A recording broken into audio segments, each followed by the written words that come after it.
Welcome back to Nick Lenz's Comic Corner Classic Less Known Classics. This is episode number 1977, episode number 1871. I got two Batman trades. One, the collector's issue that came out just last year. The other, concluded last year, came out 4 years ago. And it is also the final book by this writer, by this creative team for DC Comics. For stupid reasons. I'll get to that. First up, we have Harley Quinn Volume 2 Keepsake. Yes, second trade to discuss from Stephanie Phillips' run for Harley Quinn. I have met Stephanie Phillips. Great person to meet. She preached the fact I really enjoy this book. It is good. I enjoy this book. Yeah, basically, the first three issues of in case you're curious, so this book collects issues from Volume 4, issues 7 through 12, and the 2020 annual, which I believe is the second ever annual this series ever published. You're thinking, really? Only the second ever one? Yes, they produced one annual for Volume 2. Volume 1 had no annuals, only last 38 issues. Second volume, despite lasting for 30 issues, they put out one annual, but also a whole boatload of one-shots and two limited series, because basically DC was basically high on Harley Quinn. Now we got just one ongoing series for her, and, well, basically an annual. Now, the first three issues here are tie-ins to Fear State. Yes, the first three are Fear State. Now, in case you're curious, though, is there any more Fear State books after this one to cover? There is one. I Am Batman. And that's basically it, because, well, I pretty much got most of it. Now, in these issues, most of it Harley Quinn dealing with what she's up to during the events of Fear State. Now, we also have Hugo Strange appearing in these issues. Yes, Hugo Strange, which I believe prior to this story coming, I think the last time he appeared in a DC comic book was, I think it was Night of the Monster Men.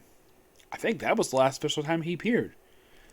And also, by the way, the artwork is still by Riley Ruspo, though I have heard he basically stops doing the artwork around issue like 18.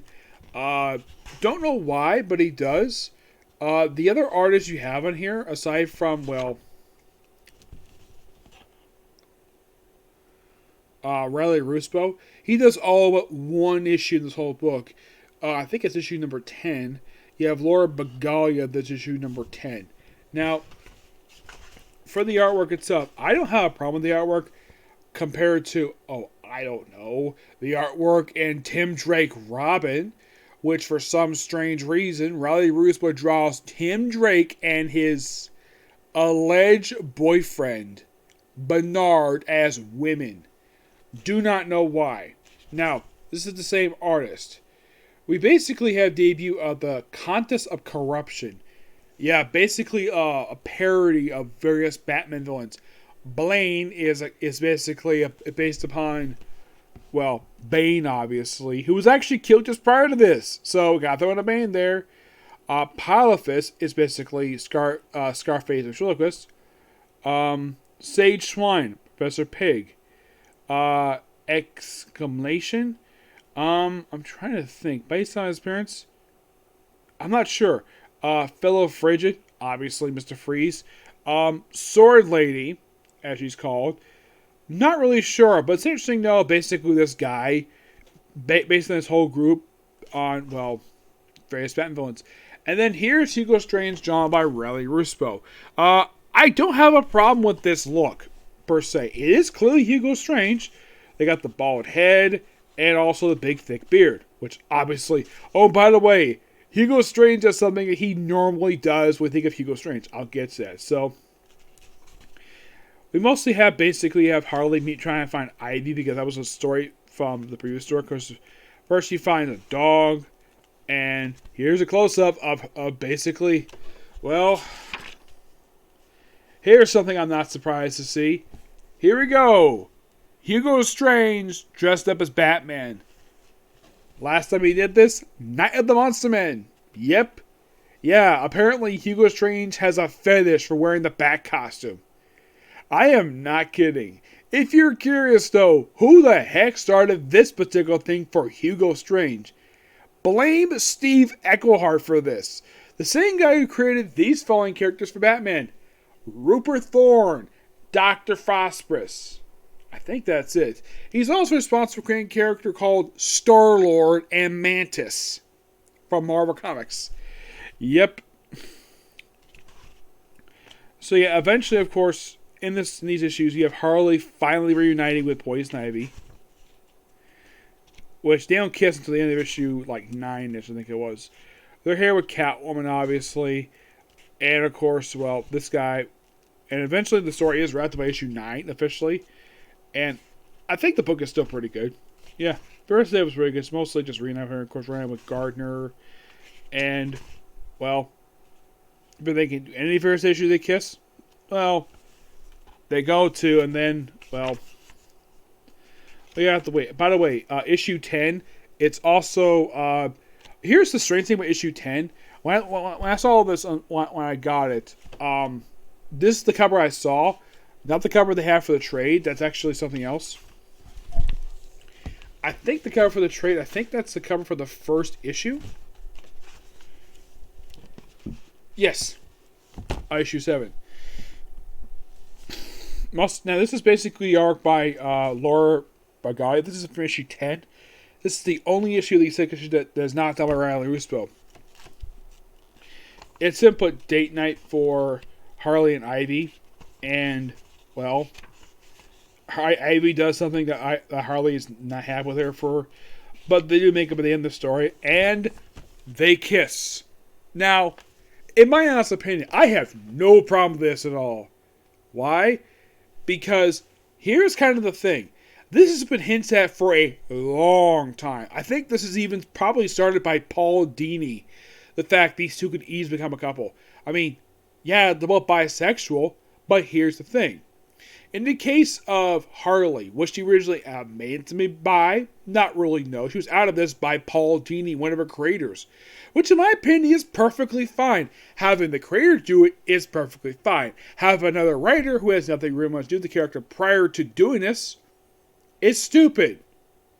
Case in point, that woman who outed Tim Drake is bi, and Brian Michael Bendis who outed Iceman is freaking gay. Two stupid decisions that basically people hate. But this is perfectly fine. I love this. I love the idea of these two being a couple.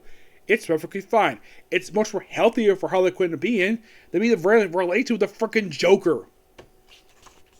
Yep. Now then we have Bad Math, which is simply put a two-parter. Which does lead to the annual, by the way. Yes. It does follow up loosely with these issues from Fear State. That's most of what these issues are. It follows in the after going after the villain of those issues. And having Blaine, the one who was Blaine, basically go after the guy who was, well, brainwashing her. And, well, the former villains basically go after him. And, of course, they take him down. And then we have debut of this guy called Keepsake. Yes. This guy here. Apparently he worked for the... Oh, by the way, we even have a nod to the Jimmy Palmiotti run in Bane Conquest with having Harley Quinn riding roller skates. In my opinion, this is a nod to that run because basically during that run she was part of a roller derby. Yep. I love the fact that Seth Phillips makes a reference to this. It's not like basically, how should I put this, poking fun at it per se. No, I think it's just a nod to it per se. But I don't think this is downright insulting that run. Especially since that run is very beloved by a lot of fans. Anybody who reads that run would love that run. It is fantastic. In my opinion, one of the best comics in the last decade. That run. Yes, Frank Thierry did an absolute great job following that run. Then we had to leave because of Old Lady Harley. And of course, then we had the Sam Humphries run, which was kind of odd. My biggest gripe of that run was that the gang of Harleys were dropped from the book until like the final issue.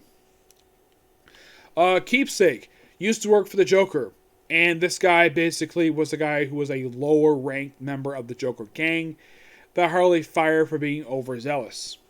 Yeah, that's the reason why. And we also have Mr. Freeze in the story, along with Solomon Grundy. Yes, Solomon Grundy. And he's not the only one. Oh no. They threw in Two-Face, the Riddler, Killer Moth, and Cheshire. Yes, seriously. There's at one point where you have Grundy holding Cheshire, and here's kind of the thing.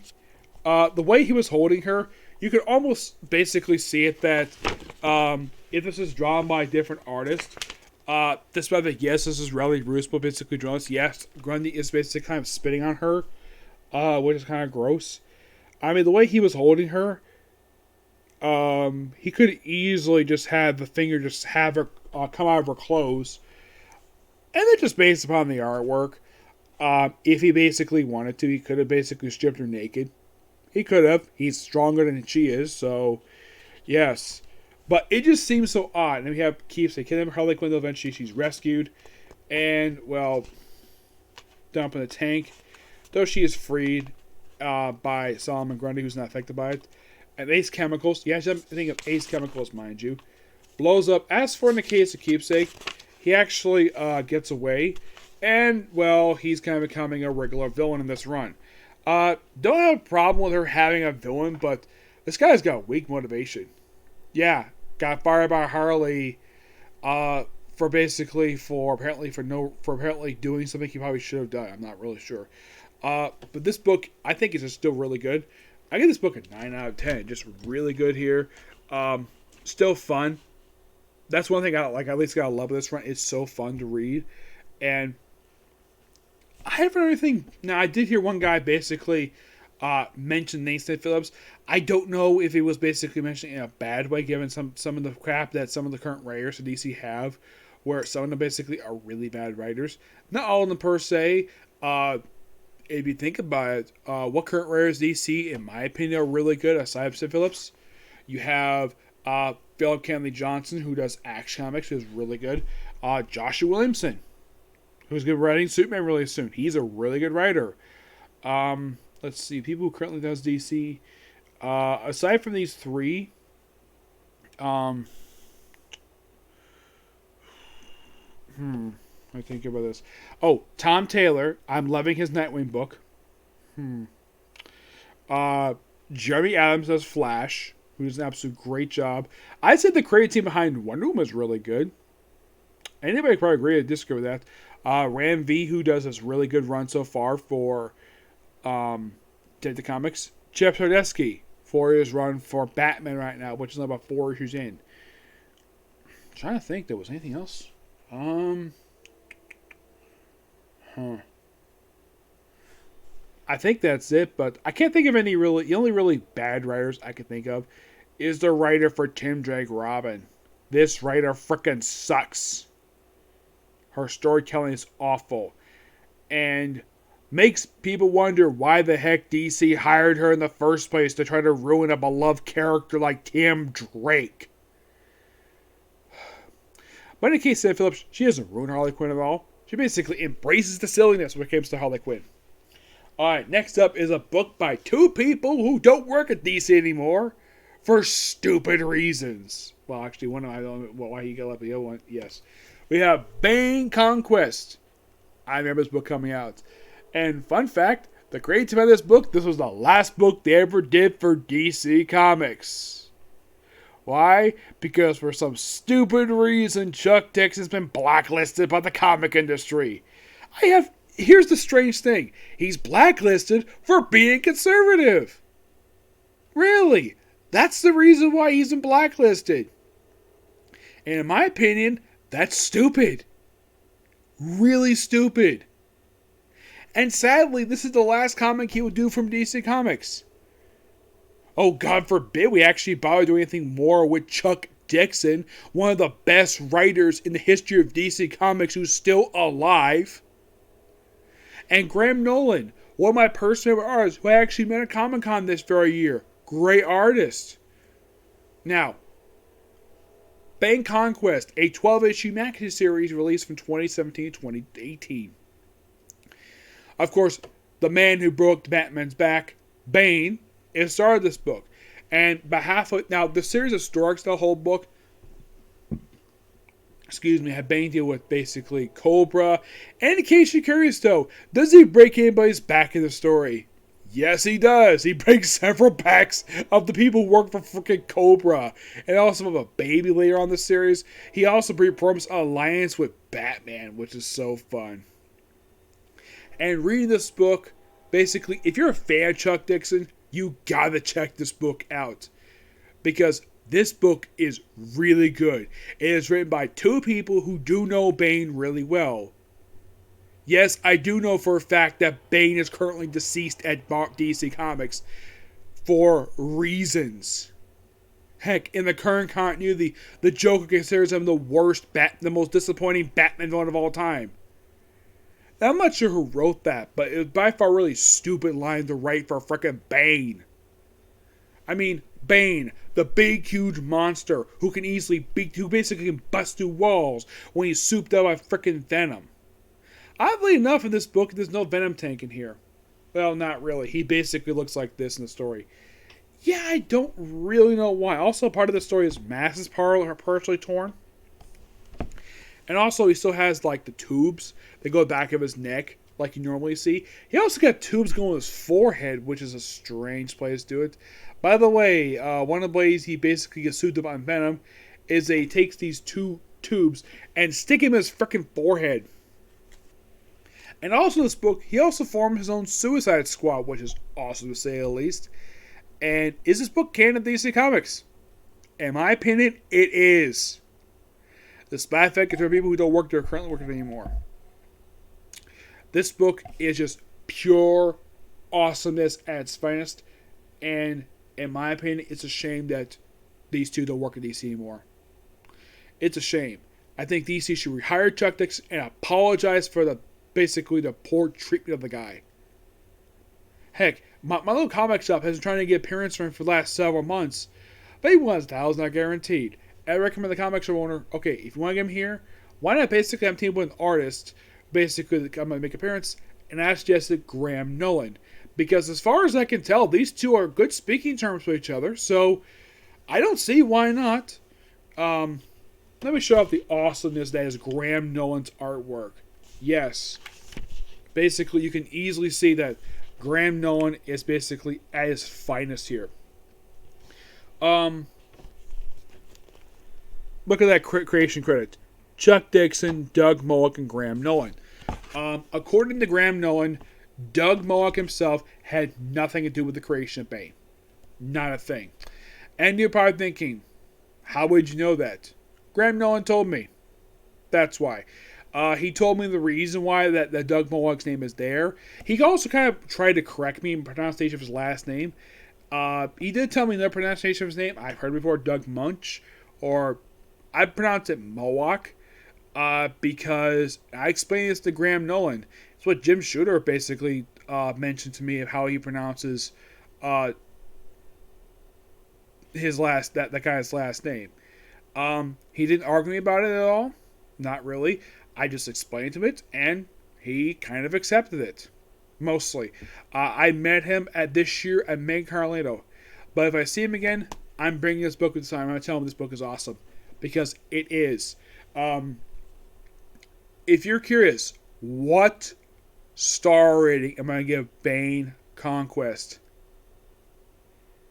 I'm going to basically break a star. I'm going to give it 11 out of 10 stars. It is that awesome. It's good. It's basically pure Chuck Dixon and Graham Nolan at their finest. Yes, we even have Bird, one of Bane's henchmen, appear in the book. Yes, seriously, appears in the book. It's basically anything associated with Chuck Dixon is in this book. You could say this is Chuck Dixon's love letter to his fans. This whole book. Yes, it's focused on Bane himself, but the book is awesome. Yep. But yeah, that's pretty much it for particular review. Excuse me. Stay tuned for tomorrow. My hopefully my reviews for The Great Jaw, When I'll Be Defeated, and Chainsaw Man. Along maybe a comic corner or two, okay? Next video. Bye.